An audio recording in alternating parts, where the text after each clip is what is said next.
ഞാനൊരു central government സെർവൻ്റായിട്ട് ഡൽഹിയിൽ work ചെയ്തിരുന്നു. റിട്ടയർമെൻറ്റ് കഴിഞ്ഞപ്പം കേരളത്തിൽ വന്ന് സെറ്റിലാകാമെന്ന് കരുതി. അതിന് കാരണം ഡൽഹിയിലെ പൊള്യൂഷനും ക്ലൈമറ്റും വിൻ്റർ സീസണും ഒക്കെ സൂട്ടാകാത്തത് കൊണ്ട് കേരളത്തിലേക്ക് വരാമെന്ന് വിചാരിച്ചു. അപ്പോൾ ക്യാപിറ്റൽ സിറ്റിയായ തിരുവനന്തപുരം തന്നെ എടുക്കാം, ഇവിടെ ആണെങ്കിൽ സെൻട്രൽ ഗവൺമെൻറ് സ്കീമുകളും എല്ലാം ഉണ്ടല്ലോ എന്ന് കരുതി ഇങ്ങോട്ട് വന്നു. ഞാനൊരു 15 ദിവസം എടുത്ത് ഇവിടെ വന്ന് പല അപ്പാർട്ട്മെൻറ്റ്സും നടന്നു. ഒന്നും ഇഷ്ടപ്പെടാതെ ഏറ്റവും ഒടുവിൽ വന്നതാണ് ഹെദർ ഫെൻസിലേക്ക്. സൈനിക് സ്കൂളിൻ്റെ സൈഡിലുള്ള ഹെദർ ഫെൻസ് കണ്ടപ്പോൾ ഒരു ഇൻട്രസ്റ്റ് തോന്നി. ഒരു സൈഡിലുള്ള സൈനിക് സ്കൂളിൻ്റെ ഫോറസ്റ്റ് സൈഡ് വളരെ ഒരു പീസ്ഫുൾ ക്ലൈമറ്റ് പോലെ തോന്നി, മരങ്ങളും ചെടികളും പച്ചപ്പും ഒക്കെ. പിന്നെ മറ്റൊരു സൈഡിൽ അയ്യപ്പൻ്റെ അമ്പലം, അതൊരു വളരെ ഇൻട്രസ്റ്റിംഗ് ആയി തോന്നി.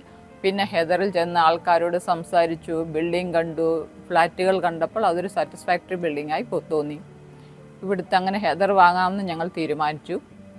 ഈ വാങ്ങിയതിന് ശേഷവും അപ്പോഴുള്ള സെയിൽസ് ഡിപ്പാർട്ട്മെൻറ്റിലെ ആൾക്കാരും ഓഫീഷ്യൽസും അവരുടെ പെരുമാറ്റവും എല്ലാം വളരെ നല്ലതായി തോന്നി. പിന്നെ ക്വാളിറ്റി ഓഫ് ബിൽഡിംഗ് വളരെ നല്ലതാണ്. ഇവിടുത്തെ ബിൽഡിങ്ങിൽ വാട്ടർ പ്രോബ്ലമോ അങ്ങനെ ഒന്നും പറഞ്ഞു കേട്ടില്ല. ആൾക്കാരോട് ചോദിച്ചിടത്തോളം എല്ലാം ശരിയായത് തോന്നിയതുകൊണ്ട് ഞാൻ ഹെദറിൽ സെറ്റിലാകാൻ തീരുമാനിച്ചു. Now I am settled happily here. Thanks Heather Holmes.